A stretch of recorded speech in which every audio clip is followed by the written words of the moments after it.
Charge her $100 for the interview. Shush! I am already playing. Unsa imong pangalan? Hello, I'm Rochelle. Rochelle, taga-asa ka sa amo, asa ato ah. Taga Mindanao. Shout out ka sa imong place sa Mindanao. Hello sa mga taga Jensen, Sultan Kudarat diha. Kamusta mo? Asa ka sa Jansan? Sa... Ay, shit, nakalimut. Nakalimot ka, no? Nakalimut na ko sa... Unsay barangay? 2 years? Division.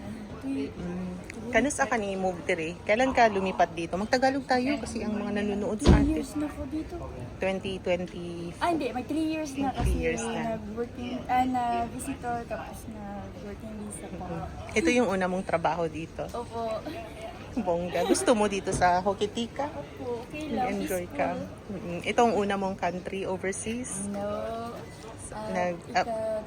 Tulo na kasi dati ako sa Dubai din sa Korea. Talaga? Anong trabaho mo sa Dubai? Same din cafe. Sa Korea, ganun din. Part-time teacher. So, kung papipiliin ka, saan mo mas gusto Hindi. manatili? sa place lang, sa Korea. Pero Sa Korea. pag sa money, New Zealand? Mas malaki ba ang sweldo dito? Talaga ba? Fortnite. Fortnight ang sweldo. Talaga? At ano yung visa na hawak mo ngayon? Working visa po. Working visa. EWE. Anong advice mo sa mga kababayan natin na gustong pumunta dito sa New Huwag Zealand? tayo mawala ng pag-asa. Laban lang sa buhay. Abang pag-asa. Ilang taon ka na? 34. May mga anak ka sa Pinas? Wala? Dalaga pa? Single? Naghahanap ka ba ng jowa?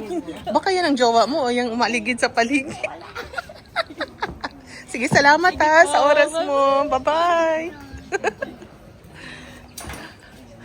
So, dyan nagtatrabaho ang ating kabayan na si Rochelle.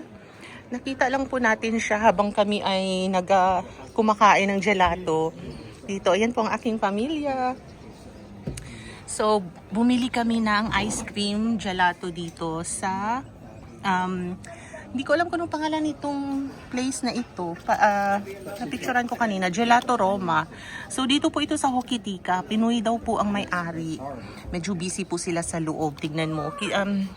Inistorbo ko lang ng sandali. Ayun si Rochelle, oh. Ang galing niya, mga kabayan. Ayan po siya. Oh, diba? Talagang in-ambush interview ko lang po siya kanina. Talagang busy po sila. At mabuti naman at pinagbigyan niya po tayo na para sa ating quick interview lang po. Sige po, maraming salamat po sa inyong kanunood. Sana po ay okay kayo. Magandang araw po.